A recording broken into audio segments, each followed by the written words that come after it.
Assalamualaikum, this is Faiza Wasim and in this video we will discuss something about OLTP and OLAP. So what is OLTP and what is OLAP? ये दोनों चीज़ें आज की video में हम लोग discuss करने वाले हैं। इससे लास्ट वाली वीडियो में हमने OLTP के बारे में कुछ बातें डिस्कस की थी। तो यहाँ पे देखते हैं कि OLTP stands for Online Transactional Processing, also known under the name of Operational Data. It represents day-to-day operational business activities. What does it means कि OLTP का जो डेटा, OLTP में हमारे पास day-to-day transactions होती हैं। OLTP का जो डेटा होता है हमारे पास वो जाके या तो ऑपरेशनल डेटाबेसेस में स्टोर होता है और ट्रांजैक्शनल डेटाबेसेस में जाके स्टोर होता है। तो OLTP में हमारे पास क्या होता है, इसको OLTP को यूज़ करने वाले जो यूज़र्स होते हैं that could be data entry operators और क्लर्क्स हो सकते हैं या फिर IT प्रोफेशनल्स होते हैं मोस्टली जो OLTP सिस्टम्स को यूज़ करते हैं। इसके अलावा OLTP हमारे पास जिस पर्पस के लिए क्रिएट किया जाता है उसका जो सोल पर्पस होता है वो यही होता है इस परफॉर्मेंस। मीन्स ये कि हमारा आंसर जल्दी से जल्दी आना चाहिए इन सेकेंड्स। फॉर एग्जाम्पल हम ATM की एग्जाम्पल लेते हैं। ATM is online transactional processing system. ATM में क्या होता है कि फॉर एग्जांपल कोई भी यूज़र अपना कार्ड इंसर्ट करता है तो उसका रिज़ल्ट उसको सेकंड्स में मिल जाता है। लेकिन फॉर एग्जांपल अगर ऐसा ना हो, अगर ATM इतनी जल्दी रिस्पॉन्ड ना करे तो क्या होगा कि कस्टमर्स की लाइन लग जाएगी पीछे और कस्टमर्स को मतलब इतना ज़्यादा मज़ा नहीं आएगा, वो लोग आहिस्ता आहिस्ता उसमें इंटरेस्ट लेना छोड़ देंगे। दैट्स वाई आप लोग यहाँ पे इस फिगर में भी देख सकते हो।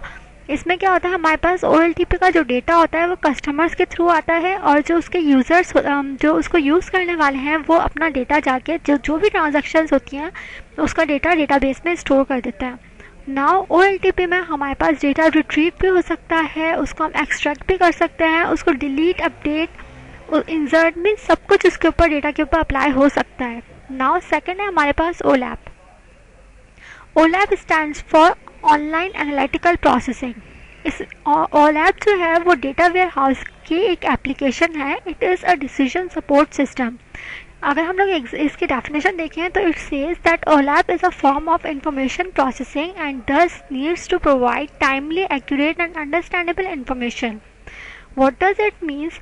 OLAP में क्या होता है, सिंपल फॉर एग्जाम्पल अगर हमारे पास कोई बहुत बड़ा डेटाबेस है जिसमें हमारे पास मिलियंस और थाउजेंड्स में जो है वो रिकॉर्ड्स हैं, तो ज़ाहिर बात है जब इतना बड़ा रिकॉर्ड होगा तो उसमें हमारे पास रोज़ एंड कॉलम्स भी मल्टीपल होंगे, बहुत ज़्यादा होंगे। तो जब हम ऐसे डेटाबेस में इस तरह के मतलब बहुत ज़्यादा मिलियंस ऑफ रिकॉर्ड्स वाले डेटाबेस में जब क्यूरी करते हैं तो उसका आंसर हमें काफ़ी टाइम बाद मिलता है। उसकी परफॉर्मेंस इतनी अच्छी नहीं होती, ज़रूरी नहीं है हो भी सकती है, लेकिन अभी के लिए हम लोग ये देखते हैं कि उसकी परफॉर्मेंस अच्छी नहीं होगी। क्यों? क्योंकि उसका रिज़ल्ट हमें बहुत देर में मिलेगा। दैट्स वाई हम लोग कोई ऐसी टेक्निक्स यूज़ करते हैं जिसके थ्रू हमारी परफॉर्मेंस भी डिग्रेड ना हो और हमें आंसर भी जल्दी मिल जाए। तो उनमें से एक टेक्निक है हमारे पास OLAP। OLAP में क्या होता है, OLAP में हमारे पास टेबल्स के रिजल्ट्स की समरी होती है। इट मीन्स कि OLAP में सबसे हम लोग क्या करते हैं, OLAP में सारे के सारे जो आंसर्स होते हैं ना, ऑल पॉसिबल एग्रीगेट्स को हम लोग प्री कंप्यूट करके पहले से एक जगह स्टोर कर लेते हैं।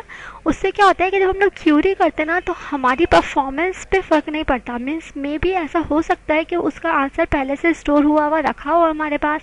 दैट्स वाई हमें आंसर जल्दी मिल जाता है। जैसे कि मैंने कहा कि OLAP is a decision support system.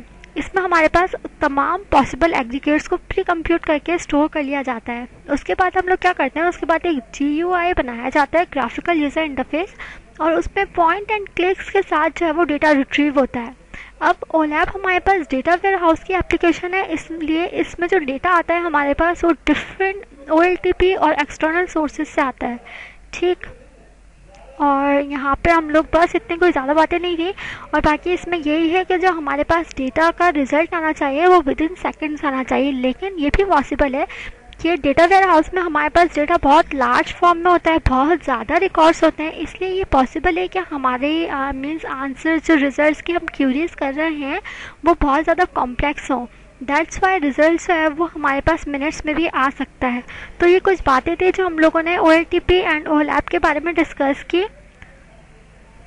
अगर आप लोग को ये वीडियो अच्छी लगी तो इसको लाइक ज़रूर कीजिएगा और शेयर ज़रूर कीजिएगा। दुआओं में याद रखिएगा। Thank you for watching. अल्लाह हाफ़िज़।